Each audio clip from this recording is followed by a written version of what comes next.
चार मैच से rhythm batting में भी बॉलिंग में भी अच्छा कंट्रीब्यूट कर रहा हूँ टीम के लिए, तो एक खुशी होती है कि इम्पोर्टेंट टूर्नामेंट में इम्पोर्टेंट मैचेस में अगर मैं डिलीवर कर रहा हूँ बैट और बॉल के साथ, तो बहुत ही अच्छा लग रहा है कि कॉन्फिडेंस मेरा, और जैसे इम्पोर्टेंट गेम्स अभी आएंगे तो और ज़्यादा मैं इंडिविजुअल अपने आप का परफॉर्मेंस को लेके ज़्यादा कॉन्फिडेंट हो रहा हूँ। Hello Jadeja, this is Kaushik from times Bangla. तो क्या इस साल हम एक्सपेक्ट कर सकते हैं कि ऑस्ट्रेलिया वेस्ट इंडीज़ के बाद अनबीटन कोई चैंपियन रहेगा तो वो इंडिया रहेगा इस साल वर्ल्ड कप में? देखिए, हम मैच बाय मैच सोचते, इतना ज़्यादा सोचते नहीं कि क्या होगा, बट अभी आने वाला स्टेज जो होगा नॉकआउट स्टेज बहुत ही इम्पोर्टेंट होगा। तो जैसे ही टीम का मोमेंटम है, जैसे ही बैटिंग बॉलिंग हर हर डिपार्टमेंट में हम एज ए टीम क्लिक कर रहे हैं, तो कंटिन्यू करेंगे और कोशिश करेंगे कि यही आने वाले सेमीफाइनल में और फाइनल में ऐसा बना रहे बस।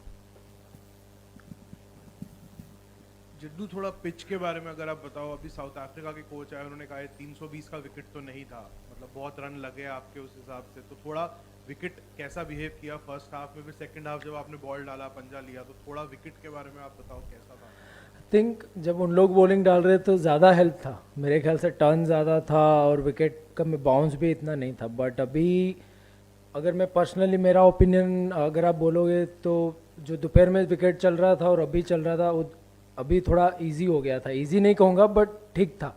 बट दोपहर में तो टर्न भी था और स्लो भी था, तो बैट्समैन मार ही नहीं सकते। बट क्रेडिट विराट और जो मिडिल ऑर्डर बैट्समैन ने उन लोग के स्पिनर्स को हैंडल किया, वो बहुत ही अच्छा था। और हमें आइडिया है कि कलकत्ता जब भी आते हैं तो थोड़ा बाउंस कम रहता है और स्पिन भी रहता ही है, तो मे बी वो एक एडवांटेज था कि हम लोग को पता था कि स्पिन होगा और विकेट स्लो ही खेलेगा, तो वो मेंटली प्रिपरेशन दिमाग में वो लेके खेल रहे थे। जड्डू, लास्ट 2-3 मैच से हम जैसे देख रहे हैं न्यू बॉल से जैसे हमारा शुरुआत हो रहा है, they are taking wickets with the new ball. तो एज ए स्पिनर जब अब उसके बाद आते हैं तो कितना आसान होता है आपके और कुलदीप के लिए, तो थोड़ा सा इस बारे में ज़्यादा।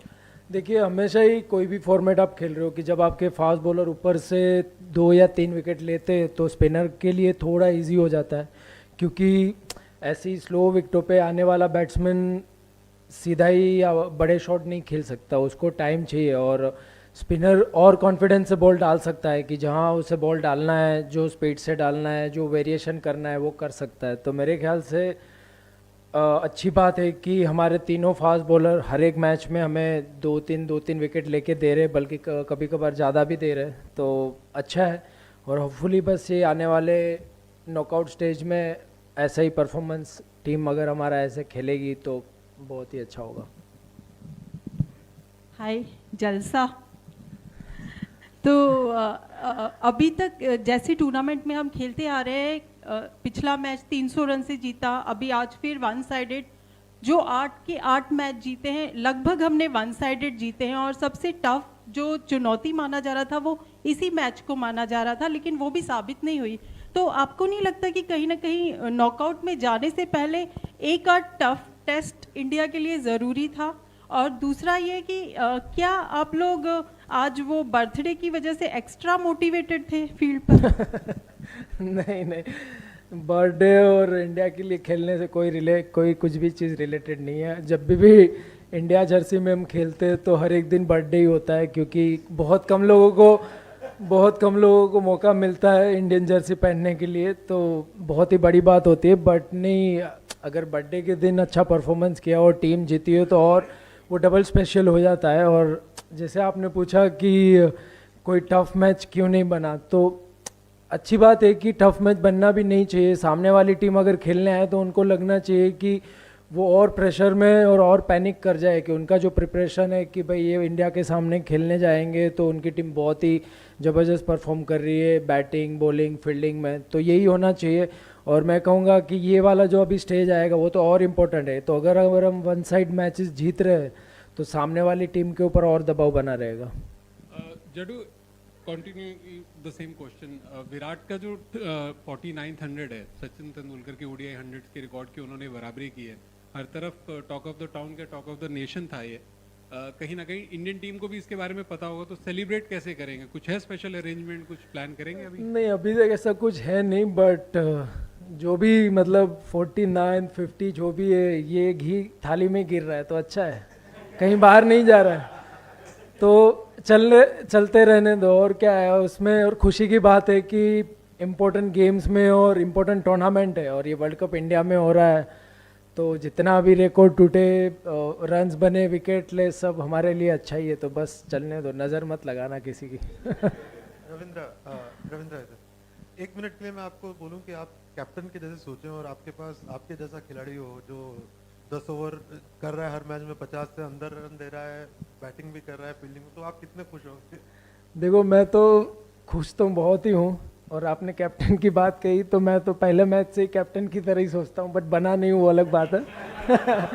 बट ऐसे ऑलराउंडर का रोल यही होता है कि अगर कोई ऐसी टफ सिचुएशन में थोड़े 30, 35, 40 रन बनाने पड़ते, और जब पार्टनरशिप लगी हो तब एक आधा विकेट आउट करके पूरा गेम चेंज कर सकते हैं, तो वही उनका रोल होता है। और कोशिश मैं यही करता हूँ कि इम्पैक्टफुल परफॉर्मेंस रहे मेरा, बैटिंग में या बॉलिंग में, जब टीम को ज़रूरत हो कोई भी डिपार्टमेंट में। और फील्डिंग तो मैं कभी भी ग्रांटेड नहीं लेता हूँ, मुझे भी लगता है कि मेरे से भी कैच छूट सकती है, तो मैं और तैयार रहता हूँ कि मेरे पास अगर कैच आ गई तो रिलैक्स नहीं रहता हूँ फील्डिंग पे। तो बस कोशिश करता रहता हूँ, बाकी कभी कभार होती है, कभी कभार नहीं होती है, बट कोशिश लगी रहती है। रविंद्र, जब टॉस जीते तो काफ़ी आसान रहा होगा कि पहले बैटिंग करनी है, उनका जो रिकॉर्ड था वो देख के, और दूसरा ये कि कुछ आइडिया था कि विकेट थोड़ी स्लो हो जाएगी स्पिनर्स के लिए? नहीं, टॉस जीतने के बाद हम अपने आप को चैलेंज करने का देख रहे थे, क्योंकि अगर हम दोपहर में बॉल डालते तो शायद अलग और इतने रन ना बनते, क्योंकि मैंने जैसे कहा कि बहुत ही रुक रहा था और बाउंस भी नहीं था, और टर्न ज़्यादा हो रहा था, लगातार टर्न हो ही रहा था। तो एक चैलेंज अपने आप को करने वाली बात थी कि हम पहला बैटिंग लेके सेकंड अगर ड्यू भी आ जाता है तो ड्यू के साथ हम कैसे बॉल डाल सकते हैं, क्योंकि नॉकआउट स्टेज में कभी अगर ऐसी सिचुएशन आ गई तो हमको वो सिचुएशन में कैसे सिचुएशन को हैंडल करना है वो पता होना चाहिए। तो बस वही एक रीज़न था। जड़ू, आपने तो विराट के 4900 में से मैक्सिमम उसके साथ कुछ खेले भी हैं, साइडलाइन से देखे भी है, तो इस पिच को देखते हुए इस 100 को आप कैसे असेस करते हो, कहाँ पे रखते हो एज अ प्लेयर इस क्वालिटी के 100? देखिए, बहुत मैं कहूँगा कि ये उसके लिए भी स्पेशल होगा और टफ होगा, क्योंकि जैसे विकेट दोपहर में था, एक टाइम पे ऐसे लग रहा था कि 260 270 भी ठीक है ये विकेट पे, और वो टाइम पे स्ट्राइक रोटेट करना, बाउंड्रीज लेना, तो वो मेरे ख्याल से बहुत ज़्यादा चैलेंजिंग था। तो स्पेशल मैं कहूँगा कि जब टीम एक टाइम पे रन नहीं आ रहे थे, उनके दोनों स्पिनर ठीक बॉलिंग डाल रहे थे, और उसके सामने स्ट्राइक रोटेट करके, बाउंड्रीज करके और नॉट आउट और 300 के ऊपर स्कोर पहुंचाना, तो वो एक बहुत बड़ा अचीवमेंट और एक बहुत बड़ा एफर्ट लगता है उसके लिए। सो फार तो आप लोग अनबीटन रहे हैं टूर्नामेंट में, लेकिन टूर्नामेंट शुरू होने के पहले आप लोग कौन सी टीम से ज़्यादा कंपटीशन या टफ मान रहे थे in terms of your planning और प्रिपरेशन? आप और टीम वाइज किसको आप सोच रहे थे सबसे ज़्यादा चैलेंज इस टीम या इन टीमों से मिलेगा? देखिए, वाइट बॉल में कभी कभी क्या होता है ना कि ड्यू का फैक्टर आने से जो सिचुएशन होती है वो पूरी डिफरेंट हो जाती है। अगर मैं कहूँ कि दोपहर में अगर हम बॉलिंग डालते और रात को ड्यू आ जाता तो शायद बॉल स्पिन ना भी होता, जो दोपहर में इतना बॉल घूम रहा था। तो कभी कभी वाइट बॉल में ड्यू का बहुत मेन कारण रहता है कि उसकी वजह से कोई भी नॉर्मल टीम भी बड़ी लगती है, और ड्यू नहीं आने से और अपनी फेवर में सब चलने से कोई भी बड़ी टीम लगती भी नहीं है कि इसको तो ऐसे ही हरा देंगे। तो वो सब चीज़ बहुत फैक्टर करता है, और कौन से सिचुएशन में आप क्या आपका गेम प्लान आप बनाते हो वो भी बहुत बड़ा मैटर करता है।